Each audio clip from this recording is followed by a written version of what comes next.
سبحان اللہ پر پابندی تو نہیں؟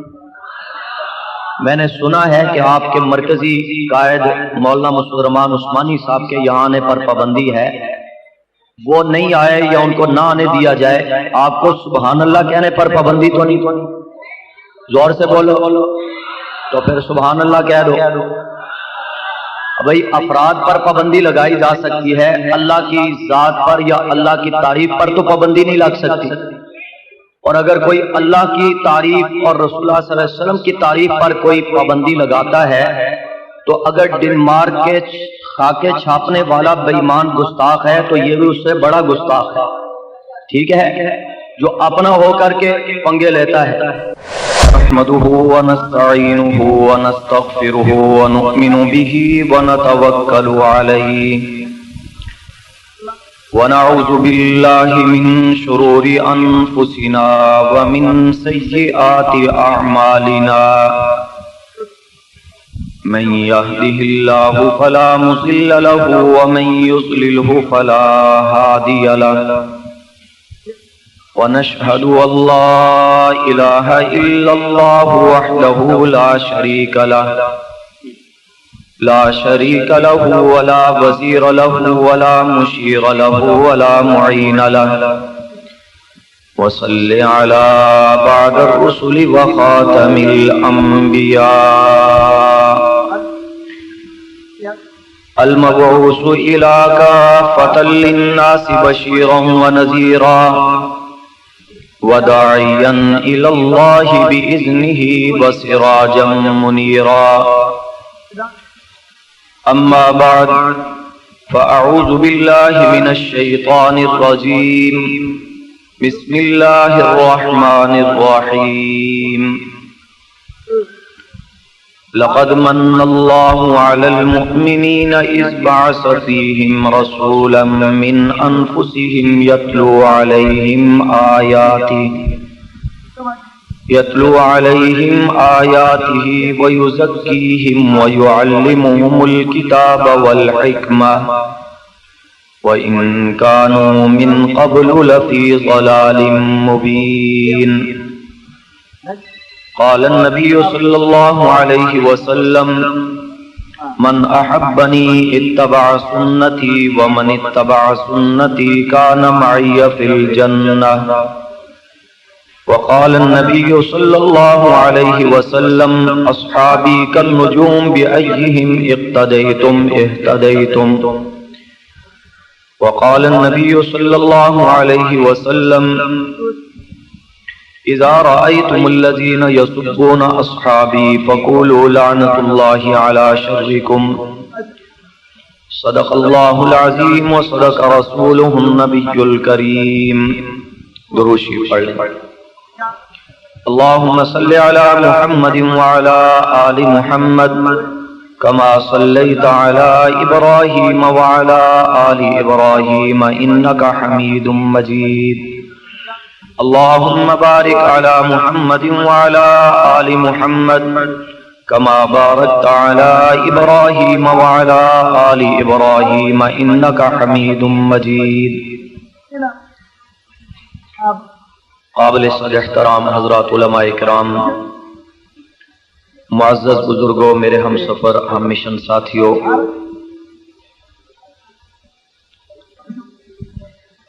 کراچی شہر میں فیضان نبوت کے عنوان سے معنون اس عظیم الشان کانفرنس میں آپ سے مخاطب ہونے کا شرف حاصل کر رہا ہوں۔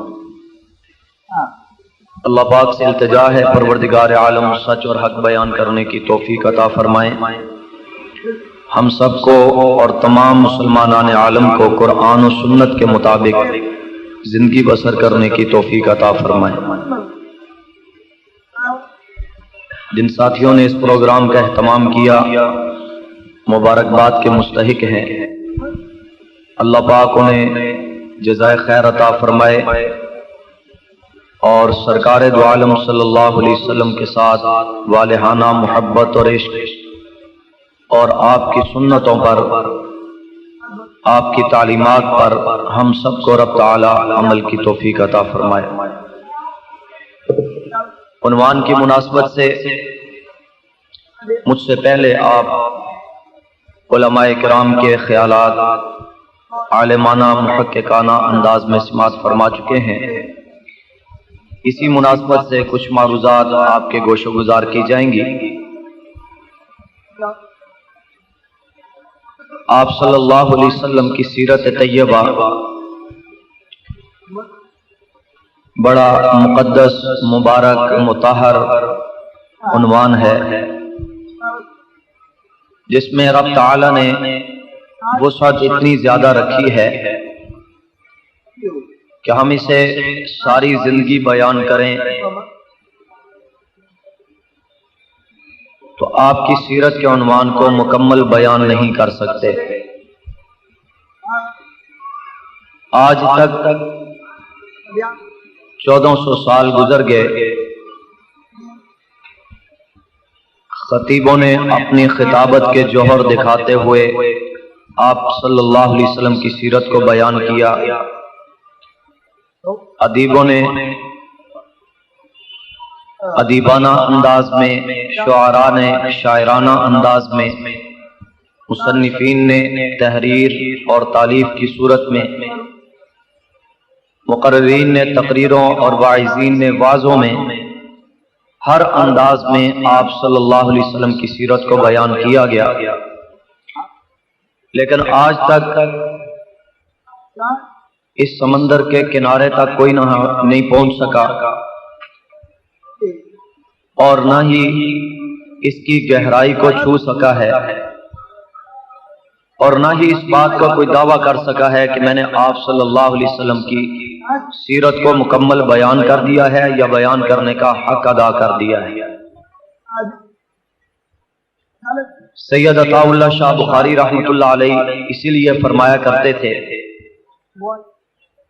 ایک یہ بات فرماتے کہ آپ صلی اللہ علیہ وسلم کی سیرت کو بیان کرنے کے لیے حضرت جبرائیل علیہ السلام کی عمر اور حضرت صدیق اکبر رضی اللہ تعالی عنہ کی علم اور زبان چاہیے، اور یوں بھی آپ نے فرمایا کہ جس پیغمبر صلی اللہ علیہ وسلم کی سیرت کو رب تعالی نے بیان کرتے ہوئے 23 سال لگائے، الحمد سے لے کر والناس تک 23 سال میں پورا قرآن پاک نازل ہوا۔ خالق کائنات نے، خالق محمد صلی اللہ علیہ وسلم نے، جس نے اپنے محبوب کو خود بنایا، سجایا، سنوارا، اس ذات کو بھی 23 سال لگے محبوب کی سیرت کو بیان کرنے میں۔ ہم اور آپ چند لمحوں میں کتنا بیان کریں گے یا کیا حق ادا کر سکیں گے؟ ایک شاعر کی بات اکثر میں کہا کرتا ہوں کہ حضور کی شان بیان کرتے ہوئے اس نے 40,000 اشعار لکھے، 40,000 اشعار میں حضور صلی اللہ علیہ وسلم کے سراپا اقدس کی تعریف کر ڈالی، صورت و سیرت، اخلاق و گفتار، لباس و جماعت و ازواج و بنات، اصحاب، ان ساری چیزوں کا تذکرہ کر دیا، ہر اعتبار سے آپ کی شان کو بیان کر دیا۔